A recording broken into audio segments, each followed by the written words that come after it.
और Algeria, north Africa के दो पड़ोसी देश जिनकी कहानी सिर्फ पड़ोसियों वाली नहीं है। दशकों से इन दोनों के बीच एक गहरी और बहुत ही उलझी हुई दुश्मनी चली आ रही है।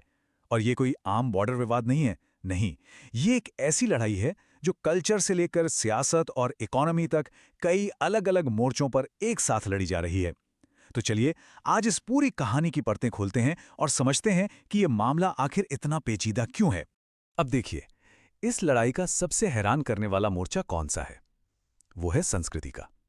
जी हां, ये एक ऐसी जंग है जो साझा सांस्कृतिक विरासत को लेकर भी लड़ी जा रही है।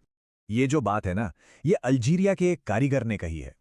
वो उस मोरक्कन उस्ताद को याद कर रहे थे जिनसे उन्होंने अपना हुनर सीखा था। ये उस दौर की बात है जब इन दोनों देशों के बीच रिश्ते इतने गहरे थे। लेकिन आज आज माहौल बिल्कुल ही बदल चुका है।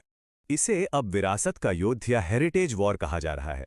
कुसकुस, राय म्यूजिक, ज़ेलिश स्टाइलें, ये सब चीजें जो कभी दोनों की साझा संस्कृति का प्रतीक थीं, आज नेशनल प्राइड का मुद्दा बन गई हैं। दोनों देश यूनेस्को में एक दूसरे के खिलाफ खड़े हैं, ये साबित करने की होड़ में कि असली विरासत आखिर किसकी है। सोचिए, जो चीजें कभी जोड़ती थीं, आज वही झगड़े की वजह हैं। चलिए, अब कल्चर की दुनिया से निकलकर उस असल राजनीतिक विवाद पर आते हैं जो इस पूरे संघर्ष के दिल में है, पश्चिमी सहारा का मुद्दा। तो हुआ ये कि 1975 में स्पेन ने पश्चिमी सहारा को छोड़ने का फैसला किया। इसके फौरन बाद मोरक्को ने इस इलाके पे अपना हक जताया, लेकिन वहां एक स्थानीय आंदोलन था, पोलिसारियो फ्रंट, जिसने इसका विरोध किया और एक आज़ाद देश की घोषणा कर दी। और जानते हैं इस नए देश को सबसे पहले किसने मान्यता दी? जी, अल्जीरिया ने। और बस यहीं से ये गतिरोध शुरू हो गया। तो आखिर ये पॉलिसारियो फ्रंट है कौन? आसान शब्दों में कहें तो ये सहरावी लोगों की आज़ादी के लिए लड़ने वाला एक आंदोलन है। मोरक्को की नज़र में ये एक अलगाववादी गुट है, जबकि अल्जीरिया इसे एक जायज़ आज़ादी का आंदोलन मानकर पूरा सपोर्ट करता है। और यहीं पर कहानी में एक और मोड़ आता है। सबसे बड़ा सवाल यही है कि क्या पॉलिसारियो फ्रंट ये सब कुछ अपने दम पर कर रहा है या फिर पर्दे के पीछे कोई और है? देखिए, इंटरनेशनल लॉ में एक कॉन्सेप्ट है जिसे कहते हैं एजेंट कंट्रोल।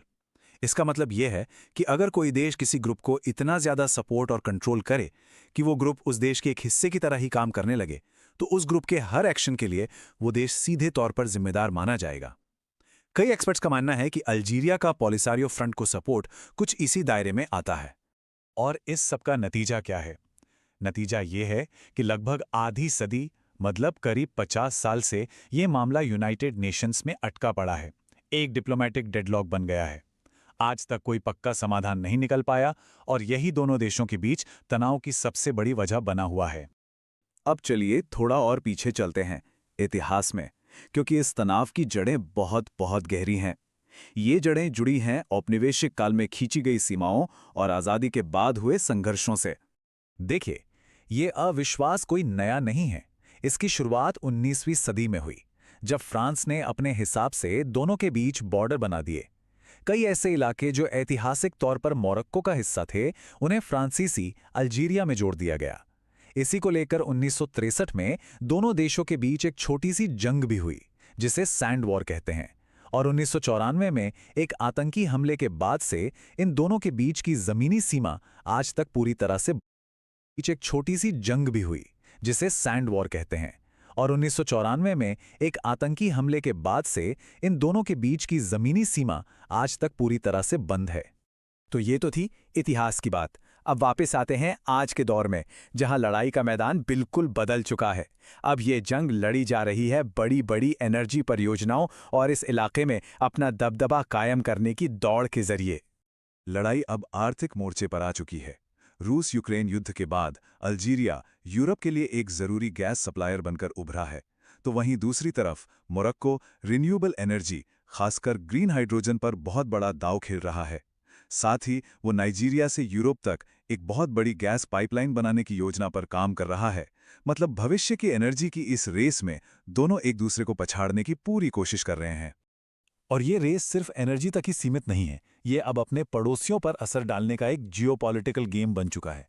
एक तरफ मोरक्को साहिल के उन देशों को अटलांटिक महासागर तक का रास्ता दे रहा है जो जमीन से घिरे हैं, तो वहीं दूसरी तरफ अल्जीरिया मोरक्को को किनारे करके अपने पड़ोसी देशों ट्यूनीशिया और लीबिया के साथ एक नया ग्रुप बनाने की फिराक में है।